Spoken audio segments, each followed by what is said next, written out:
नमस्कार. मी आहे CA लक्ष्मीनारायण.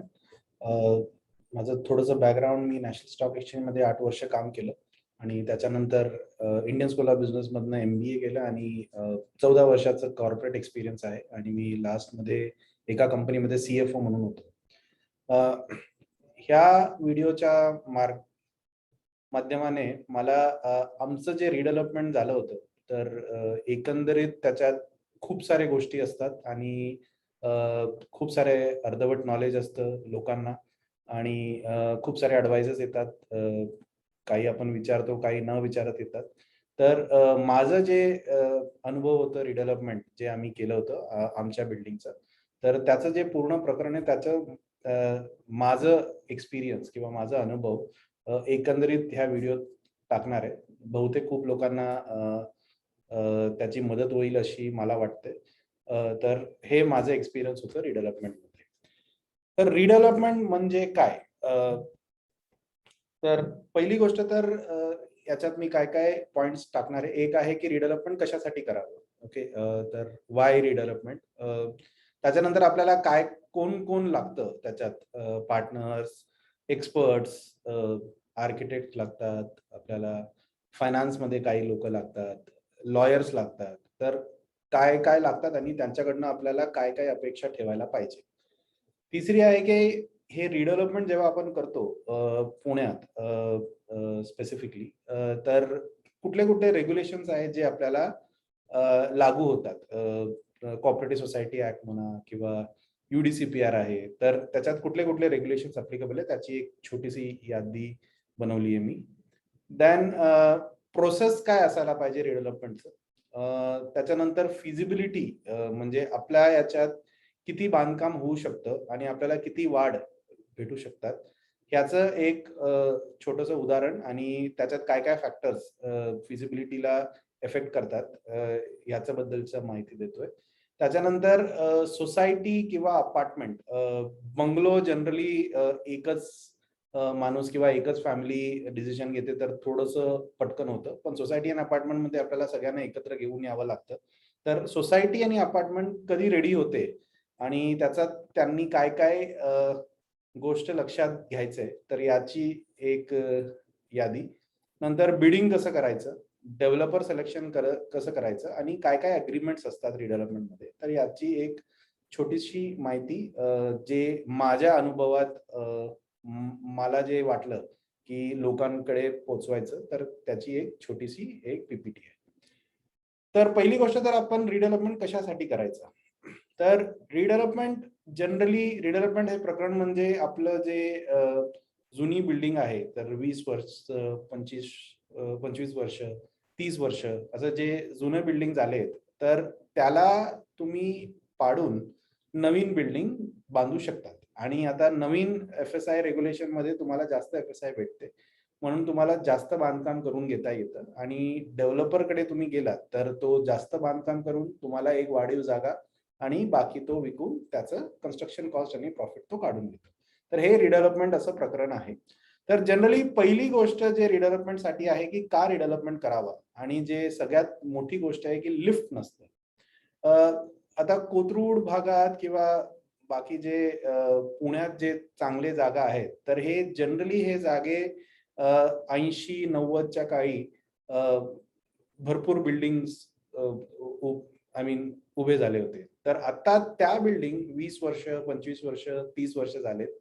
त्या काळी बहुतेक आपण खूप यंग असू, तरुण असू, तर बहुतेक टॉप फ्लोअर घेतलं असेल आणि त्या काळी लिफ्ट नसेल, पण आपल्याला, कारण आपण तरुण होतो, तर आपण लिफ्ट नसतानाही आपण टॉप फ्लोअर घेतलं असेल. पण तेच टॉप फ्लोअर आता जेव्हा ज्या लोकांनी 80-90 मध्ये टॉप फ्लोअर घेतलेले आहे किंवा थर्ड फ्लोअर, सेकंड फ्लोअर, आणि ज्यांचं वय आता 60, 70, 55 वगैरे झालेत, तर त्यांना लिफ्ट नसणं हे खूप जास्त कठीण होतं आणि त्यांना चालत उतरावं लागतं आणि चालत वरती चढावं लागतं. तर नो लिफ्ट हे खूप मोठी गोष्ट आहे रिडेव्हलपमेंटला जाण्यासाठी.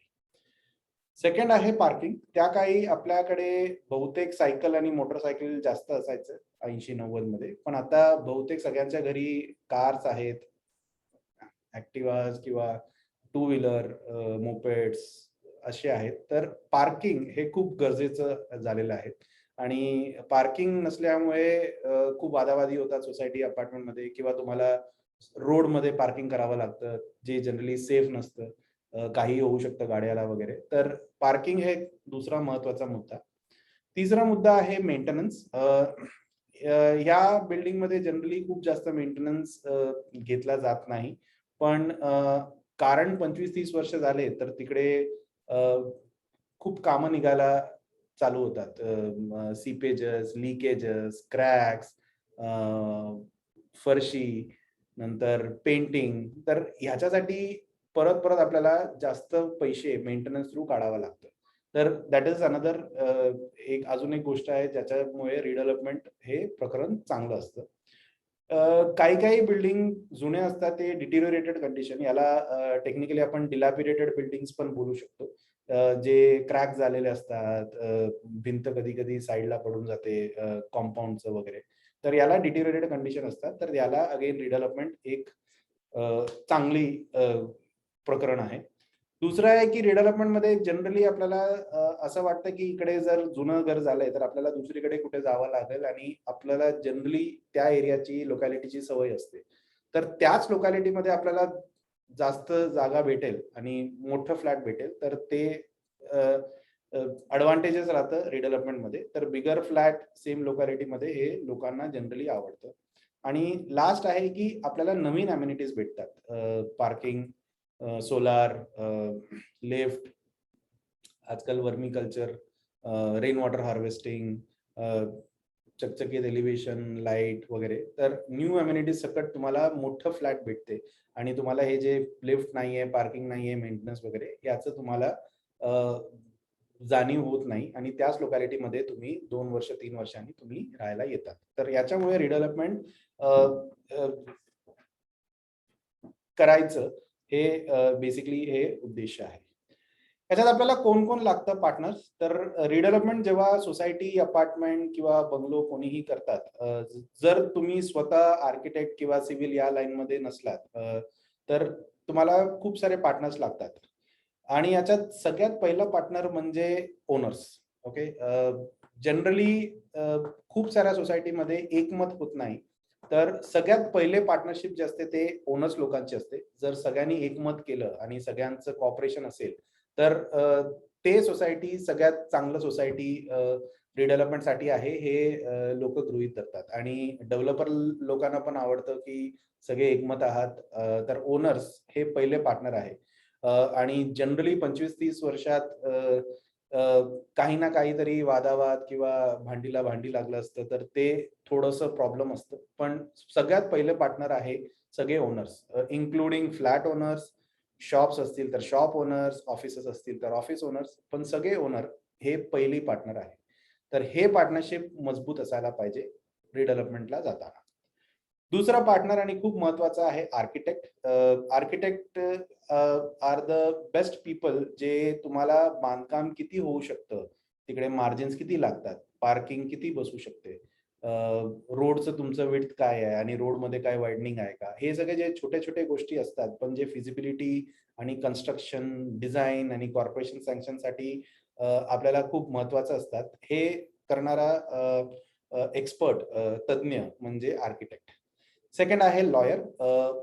लॉयरचं काम जनरली 2-3 कामं असतात. एक आहे की पेपरवर्क वगैरे आपले चांगले आहेत का? म्हणजे सगळे पेपरवर्क कंप्लीट आहे. पेपर आहे आपल्याकडे, सँक्शन झाले आहेत. हे सगळं जे बघण्याचं काम असतं ते लॉयर्स बघतात.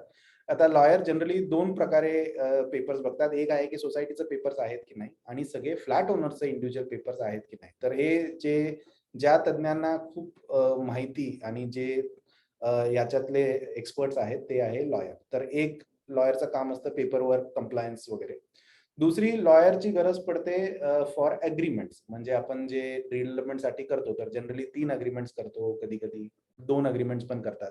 Letter of intent, memorandum of understanding PADA, power of attorney development agreement. तर हे अग्रीमेंट ड्राफ्टिंग, त्याच्यात काय क्लॉज असायला पाहिजे, तुमच्याकडे काय रिस्क आहे, तुमची काय सेफ्टी, तुमची बाजू मांडून अग्रीमेंट मध्ये टाकणं, हे लॉयरचं काम असतं. तर त्याच्यातले ते तज्ञ आहे ते लॉयर्स.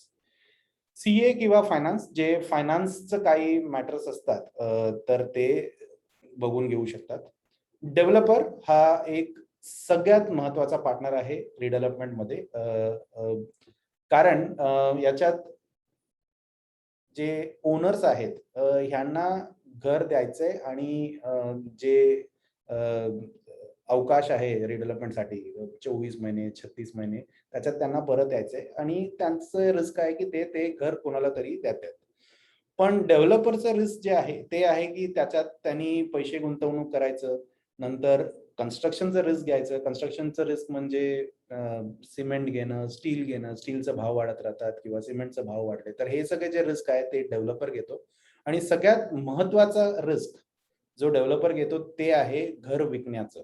तर सेलेबिलिटी हे फॅक्टर जे रिस्क आहे ते डेव्हलपरकडे येतं. आता एक छोटंसं उदाहरण म्हणजे आपल्याला वाढीव जागा का भेटते रिडेव्हलपमेंटमध्ये, हे ह्यासाठी भेटते कारण डेव्हलपर रिस्क घेऊन पैसे टाकून तिकडे कन्स्ट्रक्शन करून नवीन लोकांना विकतोय आणि त्या पैशांनी ओके आपल्याला वाढीव जागा देतोय. तर जर डेव्हलपरनी बांधलं नाही आणि नवीन लोकांनी विकत घेतलं नाही तर हे वाढीव जागा जे आपल्या हक्काचं आहे ते आपल्याकडे येत नाही. तर सगळ्यात मोठी रिस्क ह्या पूर्ण रिडेव्हलपमेंटमध्ये जे रिस्क घेतात ते डेव्हलपर्स असतात. तर म्हणून ते सगळ्यात महत्वाचे पार्टनर्स असतात. आणि त्यांच्या बरोबर प्रामाणिकपणे आणि क्लिअर व्यवहार हे जर केलं तर developer is the most important partner for us. तर डेव्हलपर आपल्याला सगळ्यात महत्वाचा पार्टनर आहे या पूर्ण रिडेव्हलपमेंटच्या प्रकरणात. तर दोन खूप महत्वाचे पार्टनर आहे, एक सगळे ओनर्स कारण ते एक सोसायटी मधले आहेत आणि दुसरे आहे डेव्हलपर्स. आणि हे जे बाकीचं आर्किटेक्ट, लॉयर, CA हे सल्लागार असतात जे तुम्हाला सल्ला देतात आणि त्यांचं जे एक्सपर्टीज आहे त्यांचे ते ज्याचे तज्ञ आहेत त्याचं ते तुम्हाला माहिती देतात. लास्ट आहे लायझनिंग. लायझनिंग म्हणजे पेपरवर करायचं किंवा सँक्शन करायचं किंवा तुमचं पेपरवर काही राहिलंय तर त्यांच्याकडनं तुम्हाला घेऊन यायचं, हे लायझनिंग. हे जनरली लॉयर्स पण करतात, पण लायझनिंग हे एक वेगळी पार्टनर आहे जर ते आपल्याला लागू होतात. तर हे पार्टनर्स आपल्याला लागतात रिडेव्हलपमेंटसाठी. आता रेग्युलेशन्स काय काय ऍप्लिकेबल आहे for society. Cooperative society act हे ऍप्लिकेबल आहे. ओके, अपार्टमेंट असलं तर कॉन्डोमिनियम अपार्टमेंट असोसिएशन अशी एक रेग्युलेशन आहे, तर त्याच्यात जनरली अपार्टमेंट्स येतात. दुसरं आहे UDCPR. बेसिकली प्रत्येक डिस्ट्रिक्टला सिटी याला डेव्हलपमेंट आणि प्रमोशन रेग्युलेशन म्हणजे त्या सिटीत किती बांधकाम होऊ शकतं, कसं बांधकाम होतात, पार्किंग किती द्यायचं, मार्जिन्स किती सोडायचं, रोड विड्थ किती सोडायचं, हे सगळं जे रेग्युलेशन्स असतात हे जनरली UDCPR मध्ये देतात. प्रत्येक सिटीसाठी वेगळं DCPR असतात, म्हणजे महाराष्ट्रातच नाही बाहेरचं पण, म्हणजे दुसऱ्या स्टेटमध्ये पण. तर प्रत्येक सिटीमध्ये एक प्रमोशन डेव्हलपमेंट रेग्युलेशन्स असतात. दुसरं आहे रेरा, जे रेग्युलेशन्स रिडेव्हलपमेंट आणि डेव्हलपमेंटसाठी स्पेसिफिकली जे आहे ते रेरा. आणि इतर काही रेग्युलेशन जसे कॉन्ट्रॅक्ट असतात जे सगळ्यांना लागू होतात. आपण कॉन्ट्रॅक्ट करतो रिडेव्हलपमेंटचं, तर हे सगळं जे आहे ते रेग्युलेशन्स ऍप्लिकेबल आहे. तर कोऑपरेटिव्ह सोसायटी ऍक्ट मध्ये एक गाईडलाईन आहे 4 जुलै 2019. ओके, तर या गाईडलाईन्स याच्यासाठी दिलंय की हे रिडेव्हलपमेंट कसं करायचं याचं सगळं गाईडलाईन्स आणि एक प्रोसेस याच्यात मांडलेली आहे. आणि हे गाईडलाईन्स आहेत, पण हे तुम्ही लागू केला तर प्रोसेस तुमचं चांगलं राहील ह्या उद्देशाने हे गाईडलाईन्स 4 जुलै 2019 दिलेले आहेत. ओके, ते त्याच्यात प्रोसिजर काय करायचं, प्रोसेस कसं असायचं, कमिटी कशी फॉर्म करायची, कमिटीनी कधी कधी भेटायचं, कधी आपल्याला रजिस्ट्रारकडे आपल्याला जावं लागेल, हे सगळं जे आहे ते गाईडलाईन्स मध्ये दिलंय. याच्या नंतरचा जे व्हिडिओ येईल त्याच्यात आम्ही हे गाईडलाईन्स बद्दल पण आम्ही माहिती देऊ आणि याचं आम्ही एक चेकलिस्ट केले जे नागरिकांच्या सोयीसाठी आम्ही ते चेकलिस्ट पण तुम्हाला देणार आहोत. UDCPR आहे सिटी डेव्हलपमेंट रेग्युलेशन्स. याच्यात FSI तुम्हाला किती भेटेल, ओके, पार्किंग किती भेटेल, रिक्वायरमेंट्स काय आहे, मार्जिन्स किती असतात, हे सगळं याच्यात दिलेले आहे. रेरा आहे रिअल इस्टेट डेव्हलपमेंटसाठी रेग्युलेशन आणि त्याच्यानंतर टायटल डॉक्युमेंट्स, कॉन्ट्रॅक्ट वगैरेसाठी बाकी रेग्युलेशन्स ऍप्लिकेबल आहे. आता रिडेव्हलपमेंटचा प्रोसेस आम्ही काय केलं आणि काय चांगलं प्रोसेस आहे. पहिली गोष्ट आहे फिजिबिलिटी. फिजिबिलिटी म्हणजे किती बांधकाम होऊ शकतं बेस्ड ऑन UDCPR किंवा रेग्युलेशन्स. दुसरं आहे पेपरवर्क कम्प्लिशन. प्रत्येक सोसायटी आणि अपार्टमेंटचं पेपरवर्क कम्प्लीट आहे का, सोसायटीचं पण आणि इंडिव्हिज्युअल फ्लॅट ओनरचं पण. एरिया स्टेटमेंट सगळ्यात वादाचा मुद्दा म्हणजे एरिया स्टेटमेंट. वाद ह्यामुळे कारण इंडेक्स टू एक डॉक्युमेंटमध्ये बहुतेक बिल्टअप किंवा कार्पेट लिहिलेलं असेल, पण आपल्याला बहुतेक एक टेरेस असेल, तर हे सगळं जनरली एरिया स्टेटमेंट एकंदरीत एकमत असून सगळ्यांनी एरिया स्टेटमेंट मांडून त्याच्यानंतर पुढे गेलात तर बिडिंग आणि टेंडरिंगसाठी जरा सोयीस्कर पडतं. म्हणजे सगळे सोसायटी ओनर्समध्ये त्यांनी माझं एरिया एवढं आहे आणि हे टिक करून साइन करून एरिया स्टेटमेंट जर दिलं तर त्याच्यानंतर टेंडरिंगमध्ये डेव्हलपरला थोडंसं सोयीस्कर पडतं की बाबा ह्या एरिया स्टेटमेंट प्रमाणे मला ऑफर द्यायचंय किंवा प्रपोजल द्यायचंय. कारण का असं की त्याच्यानंतर जर एरिया वाढले तर जे पर्सेंटेज दिलं असतं ते बहुतेक कमी होऊ शकतं. तर एरिया स्टेटमेंट हे एक महत्वाची प्रोसेस आहे. ह्या एरिया स्टेटमेंटला जनरली आर्किटेक्ट हेल्प करतात किंवा काही एजन्सीज आहेत जे येऊन घर वगैरे मोजणी करून जातात. तर त्याप्रमाणे तुम्ही करू शकता. बिडिंग बेसिकली हे आहे की आपण आपल्याला जे जे पाहिजे ते आपण डेव्हलपरकडनं मागून घेतो की बाबा तू आम्हाला काय काय देऊ शकणार. पर्सेंटेज आणि पैसे सोडून अम्युनिटीज काय, स्पेसिफिकेशन्स काय असतं, हे सगळं जे आहे ते बिडिंगमध्ये जातं. आणि त्याच्यानंतर कंपॅरिझन म्हणजे जे प्रपोजल्स आपल्याला येतात ते कंपेअर करून कुठल्या बिल्डरचं चांगलं प्रपोजल आहे, कुठल्या बिल्डरनी पर्सेंटेज किंवा पैसे जास्त दिले किंवा कुठला बिल्डर चांगला क्वालिटी कन्स्ट्रक्शन देतोय, हे सगळ्यांचं एक कंपॅरिझन करून त्याच्यानंतर सिलेक्शन करून आपण जनरली रिडेव्हलपमेंट प्रोसेस संपवतो. तर हे एक जनरल प्रोसेस आहे रिडेव्हलपमेंटसाठी, जे फिजिबिलिटी पासून सुरू होतं आणि नंतर सिलेक्शन नंतरचं जे आहे ते अग्रीमेंट्स असतात, जे लिगली अग्रीमेंट जे आपण लास्ट स्लाइडमध्ये बघू. आता फिजिबिलिटीमध्ये काय काय फॅक्टर्स आहेत आणि काय काय इफेक्ट करतात, म्हणजे तुमच्या प्लॉटमध्ये काय फॅक्टर्स आहेत जे फिजिबिलिटीला इफेक्ट करू शकतात, याचं एक छोटीशी यादी. पहिली आहे की तुम्ही झोन कुठल्या झोनमध्ये राहता. आता UDCPR मध्ये काही काही झोन्स दिले आहेत. एक आहे कंजेस्टेड झोन किंवा गावठाण किंवा नॉन कंजेस्टेड झोन. त्याच्यानंतर म्युनिसिपल लिमिट्समध्ये आहात की नॉन म्युनिसिपल लिमिट्समध्ये आहात. आणि एक नवीन कारण पुणेमध्ये मेट्रो येते तर TOD झोन म्हणून एक नवीन झोन आहे. तर तुम्ही या झोनमध्ये कुठल्या झोनमध्ये राहतात त्याच्याप्रमाणे तुमचं FSI थोडंसं चेंज होऊ शकतं. आता FSI म्हणजे काय? FSI म्हणजे फ्लोर स्पेस इंडेक्स. म्हणजे तुमच्याकडे जर 1000 स्क्वेअर फूटचा जमीन आहे तर त्याच्यावरती किती बांधकाम करू शकतात हे FSI प्रमाणे आपल्याला कळतं. फॉर एक्झाम्पल 1000 स्क्वेअर फूट आहे आणि 2 FSI आहे तर तुम्ही 2000 स्क्वेअर फूट पर्यंत कन्स्ट्रक्शन करू शकता. ओके, आता तुम्ही 2000 करू शकता, तिकडे बसतं नाही बसत ते वेगळी गोष्ट, पण गणित 2 FSI म्हणजे 2000 स्क्वेअर फूट तुम्ही बांधू शकता. तर ते झोन प्रमाणे FSI ते ठरतं. ओके, जे आमचं सेकंड व्हिडिओ आहे त्याच्यात आम्ही FSI हे कुठल्या झोनमध्ये काय लागू होतात याची आम्ही एक व्हिडिओ सेकंड व्हिडिओमध्ये आम्ही टाकणार आहोत. Plot size. ओके, तर TOD असो किंवा दुसरा काही असतील तर प्लॉट साईज फिजिबिलिटीसाठी खूप महत्वाची असते. तर छोटीशी प्लॉट 500 स्क्वेअर फूट आणि एक मोठं प्लॉट 40,000 स्क्वेअर फूट. 40,000 मध्ये जास्त बांधकाम होईल, जास्त अम्युनिटीज होईल, पार्किंग व्यवस्थित बसेल, डिझाईन तुम्ही नवीन काही चांगले डिझाईन करू शकता. तर जेवढं मोठं प्लॉट साईज तेवढं फिजिबिलिटी चांगलं बसू शकतं. ओके, आणि डिझाईन चांगलं बसू शकतं. तर प्लॉट साईज हे दुसरं फॅक्टर आहे जे फिजिबिलिटीसाठी महत्वाचं आहे. तिसरं आहे रोड विड्थ. प्रत्येक FSI जेव्हा आम्ही टेबल तुम्हाला दाखवू UDCPR प्रमाणे, तर रोड विड्थ जेवढं जास्त असेल तेवढं FSI फिजिबिलिटी वाढते. तर बेसिकली जास्त रोड विड्थ तुमच्या घरासमोर असेल, रोडचं रुंदी, तर जेवढं जास्त रुंदी तेवढं जास्त फिजिबिलिटी, असं एक बेसिक गणित तुम्ही धरू शकता. त्याच्यानंतर ते डिझाईन, पार्किंग वगैरे ते आपण वेगळं ठेवू, पण जेवढं जास्त रोड विड्थ तेवढं FSI तुम्हाला वाढीव FSI जास्त भेटेल. फोर्थ आहे स्क्वेअर फूट रेट. आता एक प्लॉट आहे ज्याच्यात तुम्ही जर तिकडे घर बांधून विकायला गेलात तिकडे 5,000 रुपये पर स्क्वेअर फूट येईल, पण एक ठिकाण आहे जिकडे 15,000 रुपये पर स्क्वेअर फूट येईल. ओके, किंवा अजून जास्त 20,000. तर जेवढं जास्त स्क्वेअर फूट रेट असेल तेवढं फिजिबिलिटी अजून जास्त वाढतं, कारण डेव्हलपरने तिकडे जर बांधकाम केलं तर त्या बांधकाम प्रमाणे त्याला जास्त एरिया जास्त स्क्वेअर रेट प्रमाणे त्याला विकू शकतात. तर त्याला तेवढं जास्त पैसे त्या फ्लॅटचं असेल. तर 1000 स्क्वेअर फूटचा फ्लॅट एक्झाम्पल घेऊ.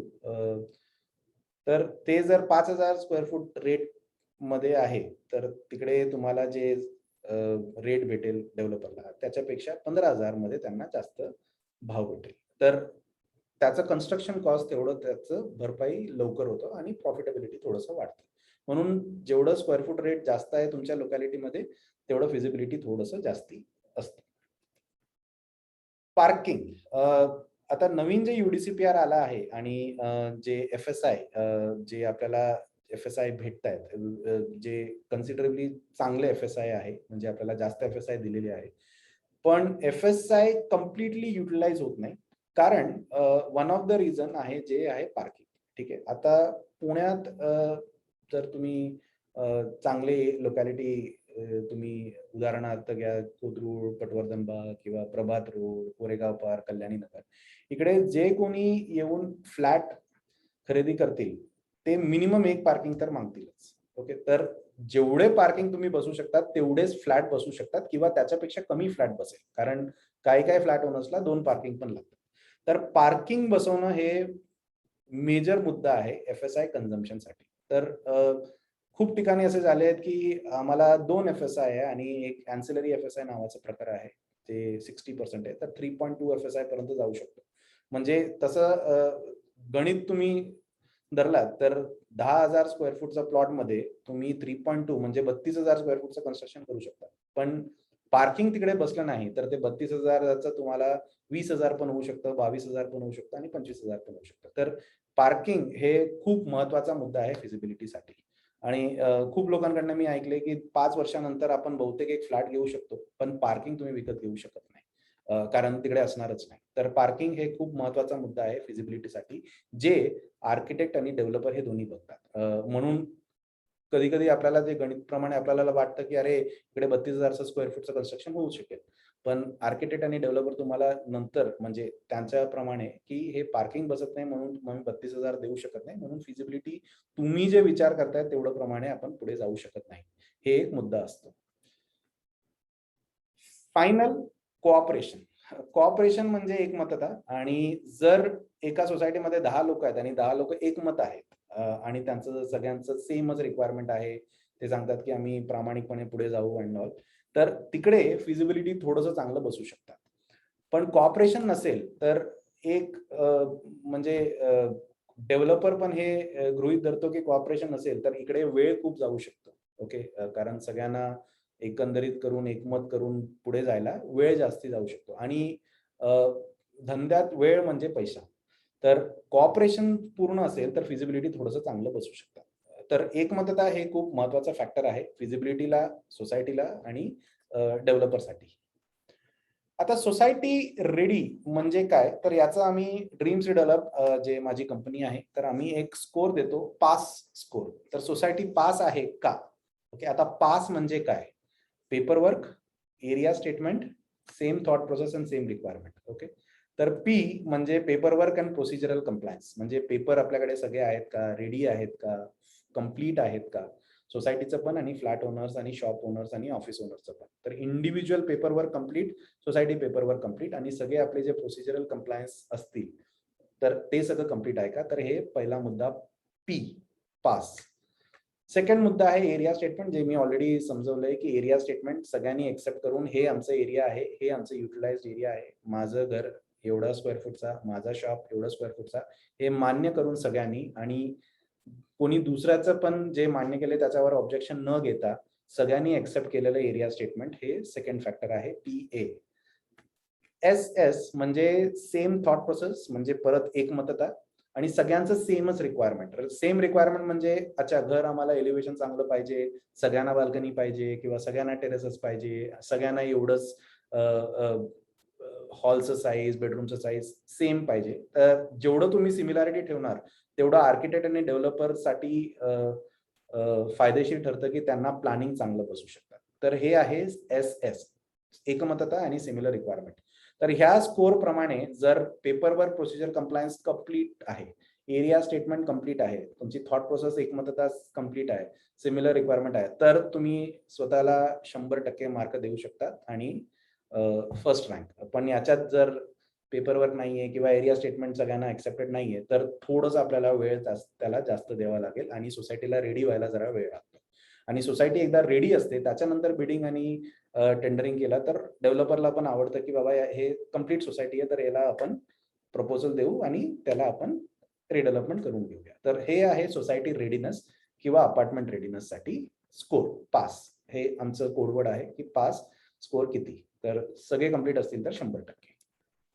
बिडिंग मध्ये काय होतं थोडक्यात, एक आहे की आपल्याला काय काय रिक्वायरमेंट आहे, म्हणजे फ्लॅट कसं पाहिजे, ईस्ट वेस्ट पाहिजे, एंट्रन्स आणि त्याच्या आतमध्ये काय काय पाहिजे, टाईल्स कुठले पाहिजेत वगैरे वगैरे, हे सगळे रिक्वायरमेंट्स आहेत ते बिडिंग मध्ये येतात. तर हे जनरली सोसायटीने रिक्वायरमेंट्स आपले मांडून घ्यावं, की आम्हाला हे रिक्वायरमेंट आहे आणि सगळ्यांनी त्याला एक्सेप्ट करून रिक्वायरमेंट तुम्ही पुढे देऊ शकतात. त्याच्यानंतर तुम्ही बिडिंग करू शकतात, ओपन बिडिंग करू शकतात किंवा तुम्हाला कुठला तरी बिल्डर जर तुम्हाला आवडत असेल किंवा त्यांचं कन्स्ट्रक्शन क्वालिटी अप्रतिम आहे, तर तुम्ही त्यांच्याकडे जाऊन त्यांच्याकडनं प्रपोजल घेऊ शकतात, की हे बिड तुम्ही आम्हाला द्या, प्रपोजल द्या. जर आम्हाला आवडलं तर हे क्लोज करून आपण पुढे जाऊ शकतो. तर बिड तुम्ही कसं करायचं हे पण तुम्हाला ठरवावं लागेल.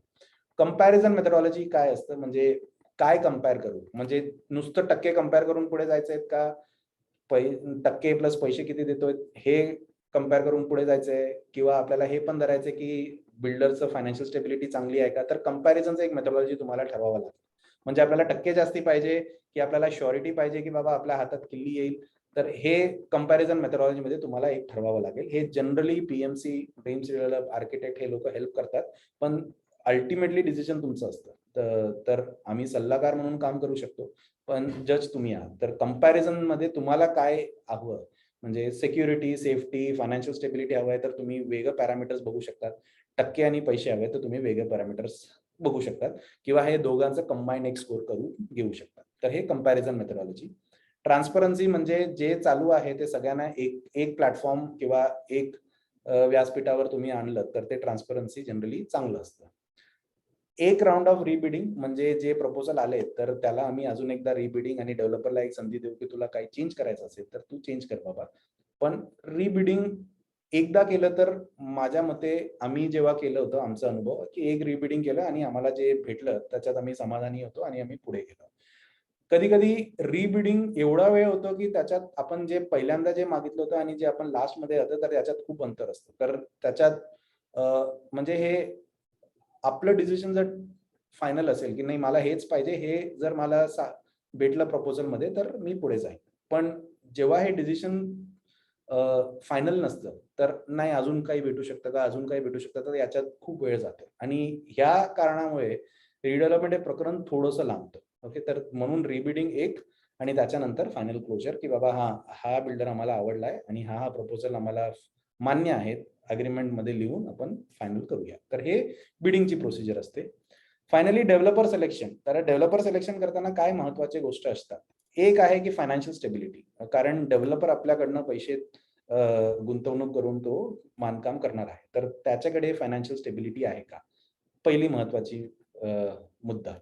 सेकंड आहे की किती प्रोजेक्ट्स केलेत आणि टाईमलाईन्स पाळलेत का त्यांनी? तर कंप्लीशन टाईमलाईन्स त्यांनी पाळले की नाही हे सेकंड मुद्दा. रेप्युटेशन म्हणजे थोडंसं आपण विचारपूस करून की बाबा कसं आहे त्यांचा एक्सपिरियन्स कसा होता. रेप्युटेशन खूप महत्त्वाचं आहे. पोस्ट सेल सर्व्हिस म्हणजे एकदा काही बांधकाम झालं त्याच्यानंतर किती चांगलं सर्व्हिस ते देतात. ओके. किती केसेस कन्झ्युमर कंप्लेंट्स काही आहेत का? तर याच्यात अ, काही केसेस असतात जे जनरली तुम्ही एकदा बिझनेसमध्ये गेलात तर असतात. पण काही केसेस जे आहेत ते थोडंसं कठीण केसेस असतात. तर काही असे आहेत का? आणि असतील तर त्याचं क्लॅरिफिकेशन किंवा त्याच्याकडनं म्हणजे समोरासमोर बसून की हे काय झालं आणि कसं झालं हे समजून घेणं हे गरजेचं आहे. तर हे अजून एक महत्त्वाचा मुद्दा आहे जेव्हा तुम्ही डेव्हलपर सिलेक्ट करताय. फायनली आहे की केवढं प्रामाणिकपणे, केवढं ट्रान्सपरंटली तो आपल्याशी संवाद साधतोय. तर जर प्रामाणिकपणे आणि एक इंटरॅक्शनमध्ये एक चांगलं एक ट्युनिंग बसलं, तर त्याच्यात एक अजून एक थोडंसं फायदेशीर ठरतं, कारण आपल्याला मोकळेपणाने बोलता येतं आणि ट्रान्सपरन्सी आपल्याला दिसू येतं. तर इंटरॅक्शन ईज केवढं आहे हे जनरली सगळे फॅक्टर्स तुम्ही बघितल्यावर तुम्ही डेव्हलपरला सिलेक्ट करू शकता. आता एग्रीमेंट्स काय एग्रीमेंट्स आहे? पहिलं एग्रीमेंट आहे लेटर ऑफ इंटेन्शन. सेकंड आहे मेमोरंडम ऑफ अंडरस्टँडिंग. हे लेटर ऑफ इंटेन्शनला कधी-कधी लेटर ऑफ इंटेंट पण बोलतात. तरी ते LOIच राहतं. मेमोरंडम ऑफ अंडरस्टँडिंग आणि power of attorney development agreement. Letter of intent म्हणजे मला तुम्ही जे प्रपोजल दिले आणि तुम्ही मला आवडलेले तर आपण पुढे जाऊ शकतो. तर हे लेटर ऑफ इंटेंट आहे. मेमोरंडम ऑफ अंडरस्टँडिंग म्हणजे जे डिटेल अंडरस्टँडिंग आहे प्रपोजल्स वगैरे ते करून आणि प्लॅन फायनलाइज करून आणि हे बंधनकारक असतं. तर हे बाइंडिंग इन नेचर असतं. तर हे मेमोरंडम ऑफ अंडरस्टँडिंग. आणि फायनली पॉवर ऑफ अटॉर्नी, तर आपण पॉवर ऑफ अटॉर्नी देतो त्याला प्लॉट डेव्हलप करायला आणि याच्यात या अग्रीमेंटमध्ये लीगल, टेक्निकल सगळं काही याच्यात लिहिलेलं असतं. याचं वेगळं उदाहरण देतो. लेटर ऑफ इंटेंट म्हणजे जेव्हा तुम्ही लग्न करायला जातात तर हे पोरगी किंवा मुलगा पसंत आहे. ओके. मेमोरंडम ऑफ अंडरस्टँडिंग मध्ये एंगेजमेंट आणि पॉवर ऑफ अटॉर्नी म्हणजे लग्न. ओके. थोडक्यात. तर याच्यात तुम्ही हे 3 अग्रीमेंट करून रिडेव्हलपमेंटसाठी पुढे जातात. आता चॅलेंजेस काय आहेत हे साठी माझ्या अनुभवामध्ये 100% कॉपरेशन हे सगळ्यात मोठं चॅलेंज आहे. ओके. सोसायटी अपार्टमेंटमध्ये राईट डेव्हलपर म्हणजे हा डेव्हलपर आमच्यासाठी एकदम व्यवस्थित आहे. हे डेव्हलपर पर्यंत पोहोचणं किंवा डेव्हलपर तुमच्यापर्यंत पोहोचणं हे सेकंड चॅलेंज असतं. जनरली डेव्हलपर तुमच्यापर्यंत पोहोचतातच. आणि प्रोसिजर. तर हे प्रोसिजर जनरली थोडंसं मिसमॅच होतं, की कोणाला वाटतं, की हे प्रोसिजर असं करायचं, कोणाला वाटतं असं करायचं. म्हणून ते कोऑपरेटिव्ह सोसायटी गाईडलाईन आहे. ते एक स्टँडर्ड प्रोसिजर आहे 4 जुलै 2019चं. तर ते त्याच्याप्रमाणे तुम्ही गेलात तर प्रोसिजर थोडंसं चांगलं राहतं. आता 100% कॉर्पोरेशनचं जनरली कधीही तुम्ही कुठल्याही फाईट किंवा लढाईला गेलात तर जनरली पहिली लढाई आतमध्ये असते. तर सोसायटीमध्ये 100% कॉर्पोरेशन हे सगळ्यात मोठं फॅक्टर असतं आणि ते ज्या सोसायटीमध्ये 100% कॉर्पोरेशन असतात ते जनरली चांगलं करतात रिडेव्हलपमेंटमध्ये. कारण ते एकमताने ते विचारतात, की आम्हाला हे पाहिजे, प्रपोजल असं पाहिजे आणि जेव्हा सगळे एकमत असतात तर डेव्हलपर पण म्हणजे ॲक्चुअली खुशीने ते 1-2 वस्तू जास्त पण देऊ शकतात. कारण त्यांना हे समजतं, की बाबा पूर्ण सोसायटी एकमत आहे. तर हे 100% कॉर्पोरेशन सगळ्यात महत्त्वाची गोष्ट. याच्यात जनरली नॉन कॉर्पोरेशन असतं कारण काही भांडण झालेलं असतात 25-30 वर्षात किंवा काही अनजस्टिफाईड डिमांड्स करतात, की नाही मला हे पाहिजे, बाकी तुम्ही बघून घ्या. तर हे 100% कॉर्पोरेशनला थोडंसं मागे करतं. राईट डेव्हलपर तर आता आपल्याकडे असं Amazon किंवा याच्यामध्ये आपण जेव्हा टूथब्रशही घेतो तर त्याचं एक 5 स्टार रेटिंग असतं, 4 स्टार रेटिंग असतं. पण अनफॉर्च्युनेटली रिडेव्हलपमेंटमध्ये आपल्याला असं काही प्लॅटफॉर्म नाहीये. सेकंडली फायनान्शियल स्टेबिलिटी कसं जज करायचं हे थोडंसं कठीण असतं. तर हे 2 एक चॅलेंज आहे. फायनली प्रोसिजर तर खूप लोकं काय सांगत असतात, की असं करायचं, तसं करायचं आणि टाईमलाईन जे आहे ते वाढत जातात. तर हे 3 चॅलेंजेस माझ्या मते आणि माझ्या अनुभवात हे रिडेव्हलपमेंटचे चॅलेंजेस आहेत. तर हे माझा अनुभव होतो रिडेव्हलपमेंटमध्ये आणि तुम्ही dreamsredevelop.com ह्याच्यात तुम्ही लॉग इन करून बघू शकतात आणि आम्ही हे प्लॅटफॉर्म फक्त रिडेव्हलपमेंटमध्ये जे वरिष्ठ नागरिक आहेत किंवा बाकी नागरिक आहेत यांच्या हेल्पसाठी आम्ही dreamsredevelop.com हे साईट चालू केलं आहे. याच्यात फ्रॉम एंड टू एंड तुम्हाला जे काही मदत लागेल ते आम्ही तुम्हाला देण्यासाठी हे साईट सुरू केली आहे आणि हे मी माझ्या अनुभवाप्रमाणे काय लागत असेल याच्याप्रमाणे मी बनवून दिलंय. तर तुम्ही सगळे dreamsredevelop.com हे साईट तुम्ही बघू शकता आणि अजून काही तुम्हाला व्हिडिओमध्ये किंवा अजून काही पॉइंट्स तुम्हाला जर हवी असेल तर तुम्ही कमेंट्समध्ये टाकू शकतात. आम्ही प्रयत्न करू की ते तुम्हाला समजून देण्याचा माझ्याकडनं किंवा आमच्या पार्टनर्स जे आहेत फेडरेशनकडनं किंवा कुठल्या आर्किटेक्टकडनं आम्ही ते करून तुम्हाला आम्ही परत कमेंट्समध्ये किंवा व्हिडिओमध्ये आम्ही करू. तर थँक्स अ लॉट आणि dreamsredevelop.com तुम्ही नक्की व्हिजिट करा. Thank you.